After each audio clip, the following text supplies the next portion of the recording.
안녕하세요. 이상한 변호사 우영우 자문을 맡았던 나사렛대학교 유아특수교육과 김병건이라고 합니다. 저는 한국장애인고용공단 인식개선센터에서 근무하고 있는 김정현이라고 합니다.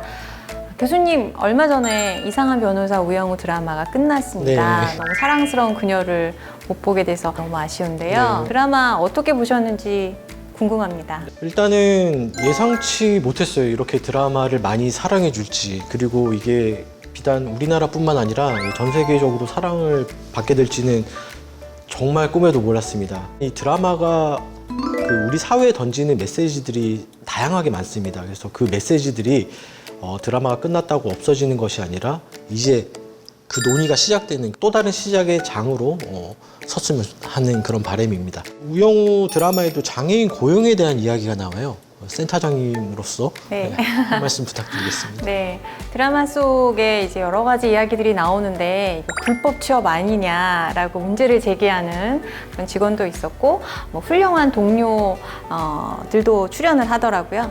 회사에서 일을 하고 있는 발달장애인 수가 그렇게 많지는 않지만 어떤 고용의 현실 이런 것들에 대해서 드라마 보면서 같이 이야기 나눠볼까 합니다.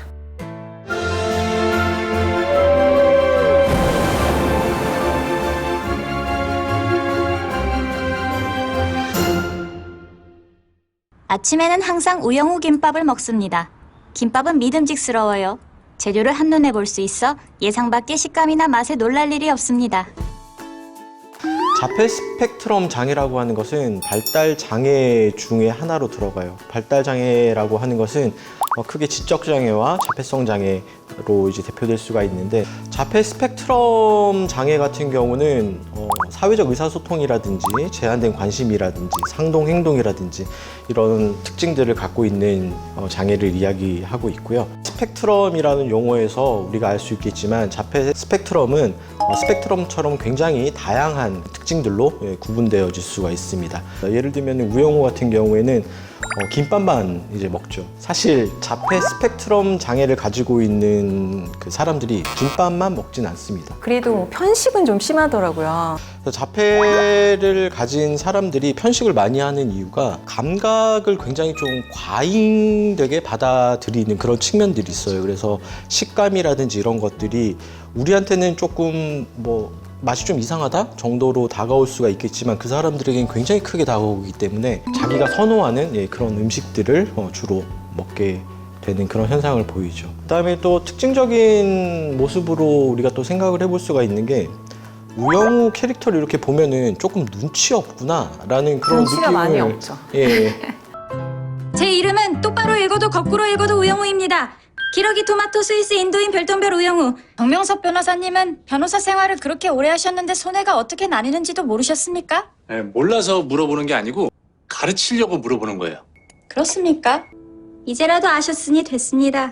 또 우리가 대화라고 하는 것들이 딱딱하지만 않잖아요. 그래서 농담도 하기도 하고 혹은 반어법을 쓰기도 하고 이런 것들을 통해서 우리가 사회적 의사소통을 하는데, 자폐 스펙트럼을 가진 이제 사람들의 경우 대화라든지 말을 이제 문자 그대로 받아들이는 그런 현상들이 있어요. 인지적인 기능이 충분함에도 불구하고 우리들은 훈련을 시키지 않아도 좀 눈치껏 알 수 있는 어떤 사회적인 규칙이라든지 네. 이런 것들을 말을 안 해주면 모르다 보니 네. 직장 생활하는데 많은 어려움을 겪더라고요. 우영우 변호사도 마찬가지로 네.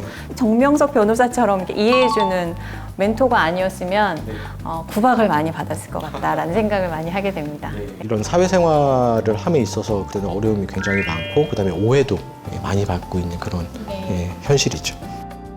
장애인고용공단에는 그 시도별로 발달장애인들을 위한 직업 훈련을 시키는 훈련센터가 있어요. 80% 정도 이상이 이제 지적장애에 속하고 이제 자폐성 장애인이 한 10% 내외로 입학을 하는데, 그 우영우 변호사와 같이 서번트 신드롬, 이렇게 천재적인 한 분야의 기능을 보이는 장애인을 만나는 건 이렇게 쉽지 않고요. 주로 이제 정훈 씨, 펭수를 좋아했던 네. 정훈 씨를 많이 만나게 되는 것 같아요.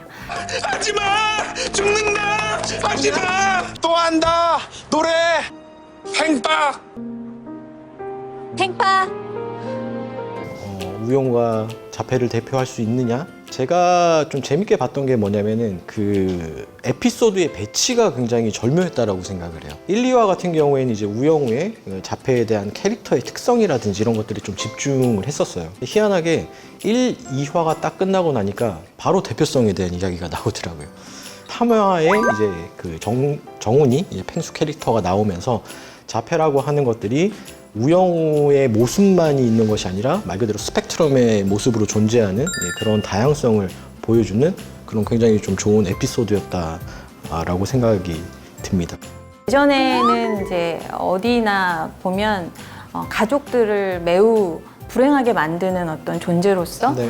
또 많이 나왔고 보호를 해줘야 되고 그 어떤 동정의 대상이 되는 캐릭터로 많이 비춰졌는데 우영우 변호사 같은 게 나오면서 저희가 인식개선 교육하기가 아주 수월해졌거든요. 이제까지 기존의 드라마나 영화에서는 장애를 바라보는 시점이 제3자의 시점에서 관찰자의 입장에서만 보여줬다라고 생각을 해요. 그래서 뭐 외현적인 그런 부분이라든지 이런 것들만 이제 돋보이게 나오게 되는 뭐 그런 문제점들이 좀 있었는데 이번 드라마에서는 그런 것들을 좀 뛰어넘어서 우영우의 시선에서 그런 것들을 좀 보여주고 싶었어요. 11화에 교통사고 장면이 네. 나와요.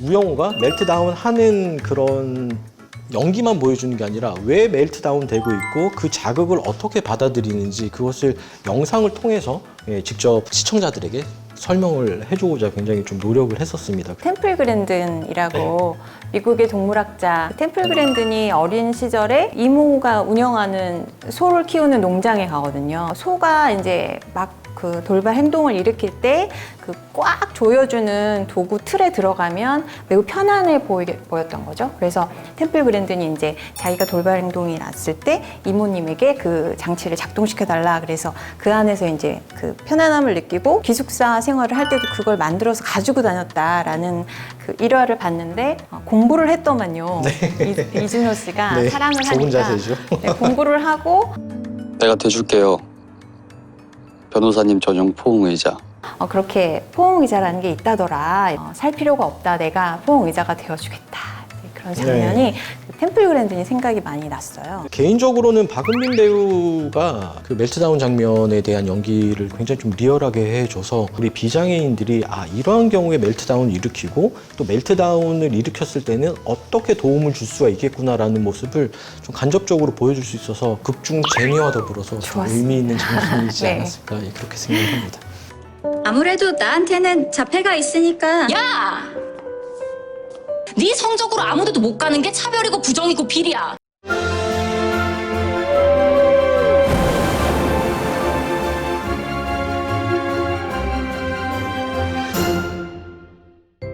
장애인들의 취업 자체가 매우 어렵지만 네. 그중에서 발달장애인들은 의사소통도 잘 안 되고 사회성도 부족하고 뭐 이러다 보니까 취업 매우 어렵습니다. 훈련센터 자체가 뭐 병원, 편의점, 뭐 도서관 이런 식으로 똑같이 리얼 세팅을 만들어놔요. 네.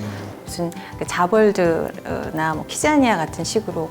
그래서 그 직무에 계속 반복을 해서 시범을 보여주고 그런 식으로 직업 준비를 시키고 있고요. 그래도 취업이 많이 어렵죠. 근데 이제 고용 시장에서 저는 좀 강조드리고 싶은 게 발달장애인들을 주목해야 되는 이유들이 많이 있거든요.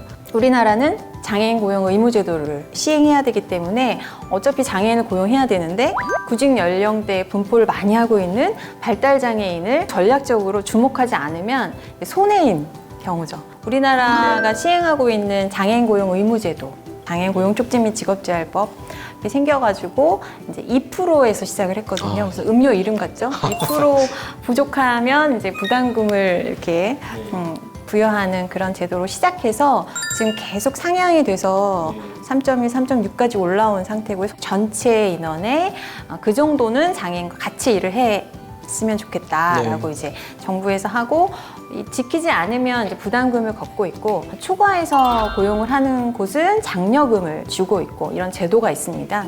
기업이 장애인 고용을 시작을 하면 장애인 고용 공단 같은 어떤 그 신뢰성을 갖고 있는 기관에서 검증된 장애인들을 안정적으로 공급을 받으면 되거든요. 취업 후에 근로지원인이라든가 이런 식으로 인적 지원을 계속해서 지속적으로 고용 유지를 도와주는 제도들도 많이 있기 때문에 시작을 일단 하시면 꼭 성공을 한다. 네. 그것이 장애인 고용이다라고 강조드리고 싶습니다. 네. 웃겨요? 우변이 대표님 백으로 들어온 낙하산인 게 웃깁니까? 왜 분노를 하고 긴장을 해요? 부정취업이니까. 그러니까 우영우가 강자예요. 모르겠어요? 이 게임은 공정하지가 않아요. 우영우는 우리를 매번 이기는데 정작 우리는 우영우를 공격하면 안 돼. 왜? 자폐인이니까. 우영우와 동그라미의 관계, 혹은 우영우와 최수연의 관계, 혹은 이준호의 관계, 혹은 갈등의 요소이지만 저는 그 권민우 변호사의 관계도 저는 필요하다라고 봐요. 그러한 자연스러운 관계들 속에서 이제 사회적 통합이 일어난다라고 생각을 하거든요. 저는 이번에 우영우 드라마를 찍으면서 되게 의미 있게 생각을 했던 게 뭐냐면은, 장애를 이해를 해야 된다 라고 비장애인들에게 우리가 강요하는 사회였지 않나라는 그런 생각을 해요. 그런데 사실 장애를 이해하라라고 하는 것은 그 선행 조건이 필요하다라고 저는 생각을 하거든요. 장애에 대해서 관심이 있어야 돼요. 관심도 없는데 이해하라 그러면 비장애인들한테 부담으로밖에 존재할 수 없죠. 장애에 대한 관심이 있고 그 관심을 바탕으로 이해가 생기는 거고, 이해가 되어야지만 저는 배려가 나온다라고 생각하거든요. 그런데 선행 조건인 관심이 없었기 때문에 그냥 이해만 존재하니까 이게 어떤 현상으로 가냐면 동정으로 가버려요. 대다수의 장애인들이 도움을 받아야 돼요. 도움을 필요로 하죠. 근데 그 도움이 동정에서 기인한 거다라고 하는 것일 때는 오히려 장애인 당사자와 그 가족들에게 오히려 상처를 주는 그런 악영향도 미칠 수가 있거든요. 배려를 하든 뭘 공감을 하든 이런 것들을 강요하는 게 아니라 그냥 다른 존재로서 가치가 있다라는 그런 측면들을 좀 이야기해야 되지 않나? 그런 생각을 좀 해봅니다. 네, 교수님 말씀 잘 들었습니다. 이 드라마가 우리가 관심을 갖고 하는데 기여를 많이 한 것 같습니다. 감사합니다. 감사합니다. 장애인이기 때문에 연애를 못한다? 성적으로 미성숙하고 상처받는 사람이 있다. 어린아이 취급하면서 이것이 바로 이 장애가 가진 무게입니다. 믿어 보고 싶어. 신혜영 씨와 진심으로 사랑하는 사이였다는 말이 사실이면 좋겠어.